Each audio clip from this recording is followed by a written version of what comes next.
As a general rule, when creating a protagonist, it's important to ensure that they are unique, memorable, and relatable, in order to make sure the audience cares about and connects with them. There are some characters who fall outside of this idea, such as anti-heroes and unreliable narrators, but these still add loads to the story that would make the entire narrative completely fall apart without them. Video games exist in a unique space, where characters often have to be distinct enough to stand out, but also allow for at least a bit of self-insertion, depending on the genre. Regardless though, they have to have enough personality of their own in order to make sure the player actually gets invested, even if they're silent. Sometimes this balance isn't struck properly though, and as a result, some protagonists end up being too generic, have a poor backstory, or sometimes are just downright unlikable, becoming forgettable and boring. And we're taking a look at a few such folks today. I'm the unbelievably charismatic Ashton from TripleJump, and here are the 10 blandest protagonists in gaming history. Number 10, Henry Townshend, Silent Hill 4: The Room. I suppose it's fitting that Silent Hill 4's protagonist doesn't stand out very much, as the game itself is neither as good as its predecessors nor as awful as the games that came after it, so as a whole it ends up being fairly average. Even amongst the series cast of surprisingly unconcerned characters though, Henry Townshend sticks out as being much less remarkable. He's described as being a quiet, understated and introverted individual who is compassionate but not overly talkative, with no close family or friends to speak of, at least not that the game brings up. Unfortunately for him, such an understated personality does not make for a great protagonist. And while one of his key personality traits may be the ability to hide his emotions, it seems unlikely that anyone would be able to keep their cool quite as well as Henry does when staring down horrible baby creatures and actual serial killers. He doesn't even have a decent reason for being sucked into the evil version of the titular town, because even though he is a photographer who's taken a special interest in Silent Hill, he's had a relatively calm and trauma-free life, until he just happens to take up residence in the wrong flat. Makes some of the places I've lived in seem so much better all of a sudden. Number 9, Cole Phelps, LA Noire. Rockstar may make fantastic games with sweeping, complex stories and expansive immersive game worlds, but not all of their main characters are likable. Trevor, I'm looking at you. One of their characters who ends up being both unlikable and overall a bit forgettable is Cole Phelps from crime drama LA Noire. It may seem a bit unfair at first to call him boring, as he does have an intriguing backstory that's fed to players throughout the game, but even with that, he doesn't seem to have much of a personality of his own. And what little there is fairly one note. When Cole isn't disinterestingly investigating a crime scene, he can generally be found being way too aggressive to people for someone who supposedly only doubts that they're being entirely truthful. All in all, Cole comes across as a real jerk with no strong personality, and even as he makes his way through the ranks and departments of the LAPD, he always seems as though he's uninterested and disconnected from the crimes going on around him. The most memorable thing about him is the end of his story, but at that point, it's a little too late. Number 8, Vaughn, Final Fantasy XII. Unfortunately for Vaughn, he's not particularly interesting, especially not in the flamboyant world of Final Fantasy, home of some of the most iconic characters in the history of gaming.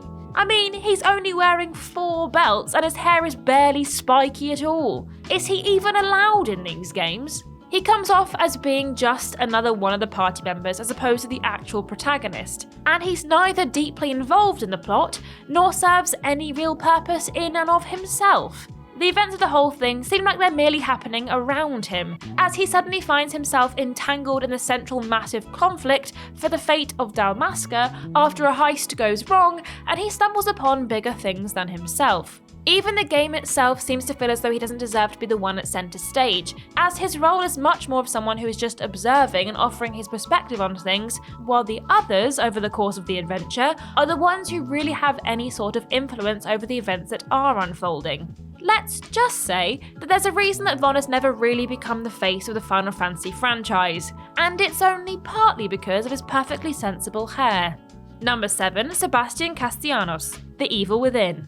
When asked to picture a detective, one of two things will typically come to mind: either Sherlock Holmes or a disgruntled gruff man in a long trench coat, often with at least one vice constantly in tow. And it's the second of these moulds that the protagonist of The Evil Within happens to fit perfectly. Before the game started, things were different for Sebastian, as he was full of life and enthusiasm, and was said to be passionate about a great many things. However, after a tragic fire, things changed, and he resorted to alcohol and nicotine in order to cope with his feelings. The result, though, is that he ends up becoming a typical hard-boiled detective stereotype, coming across as disconnected, disinterested, and sometimes even a bit thick.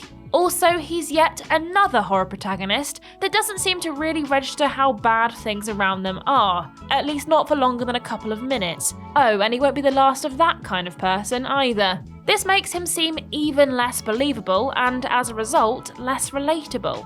Old Seb does get a bit better in the sequel, with some more backstory and motivation and a stronger connection to the overall plot, but even with this, he still struggles to make any real name for himself in the video gaming world. Number 6. Arno Dorian, Assassin's Creed Unity. Much of the time, when talking about the Assassin's Creed series, the one that gets the most attention for being a bit boring is Assassin's Creed 3, and that sentiment extends to its protagonist Connor as well. But crucially, people remember it enough to actually bring it up. Assassin's Creed Unity, on the other hand, is probably one of the most forgettable titles of the lot, because there's only one thing most people remember about it, and it sure as hell isn't protagonist Arno Dorian. Much of this is down to the fact that Ubisoft essentially tried to redo Ezio, but French. However, Ezio has personality, charm, and a compelling story, whereas Arno's main character trait is his strong desire to chase after love interest Elise. He doesn't have particularly strong motives for anything outside of this, and those that are there have little to do with the plot. Worse, perhaps, is that Arno hardly has any interest in becoming an assassin, which is just another thing to add a wall between him and the player. It's unfortunate that so much of the game is as forgettable as it is, because the backdrop of the French Revolution should have made for an intriguing assassination playground, but all the potential that was there was squandered, and Arno wasn't interesting enough to help save it. Number 5. Frey Holland, Forspoken.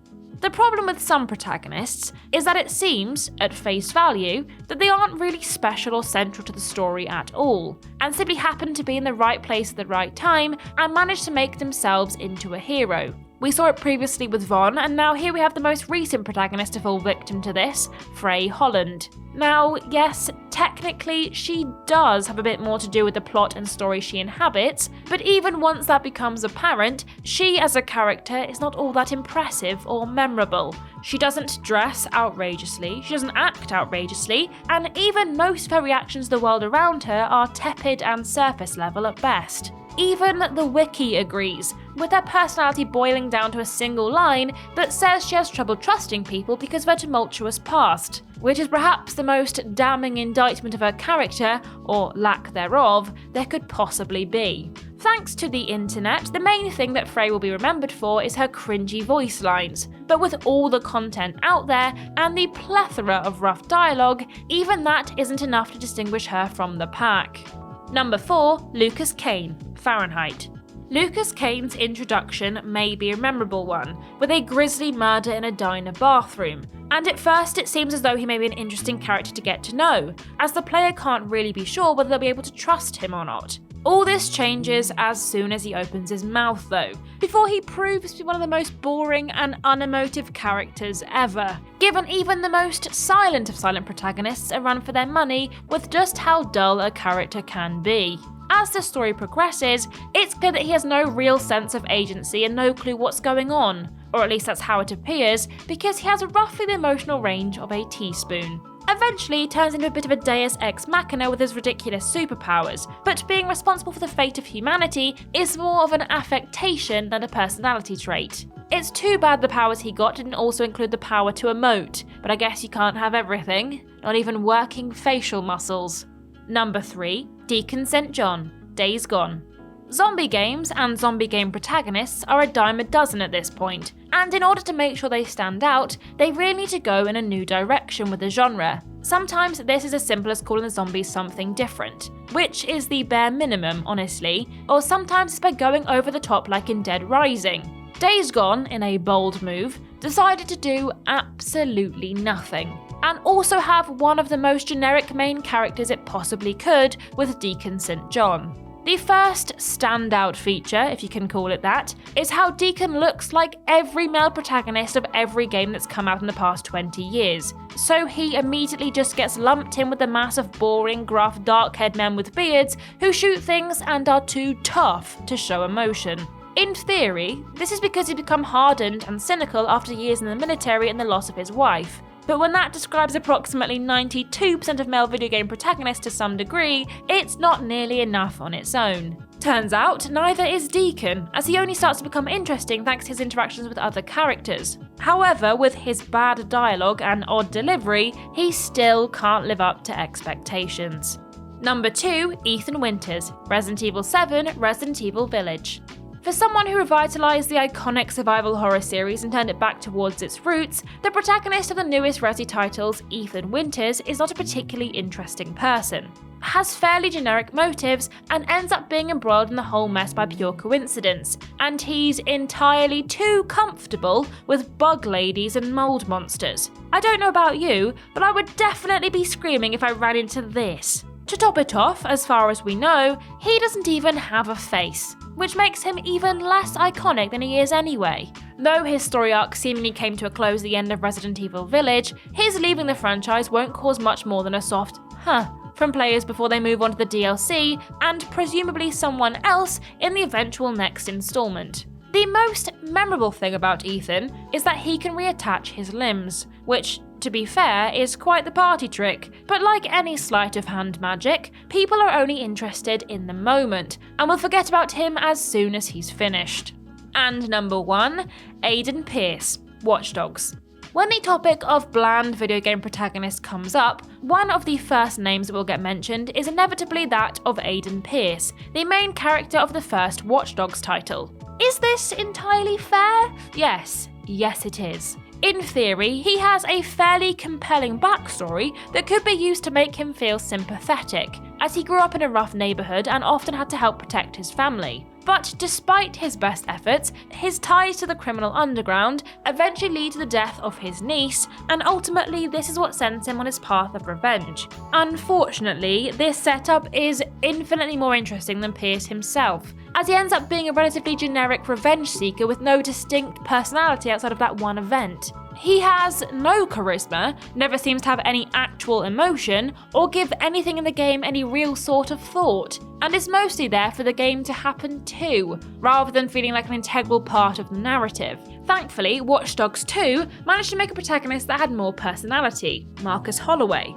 But when your competition is a plank of wood wielding a gun, pretty much anything would have been an improvement.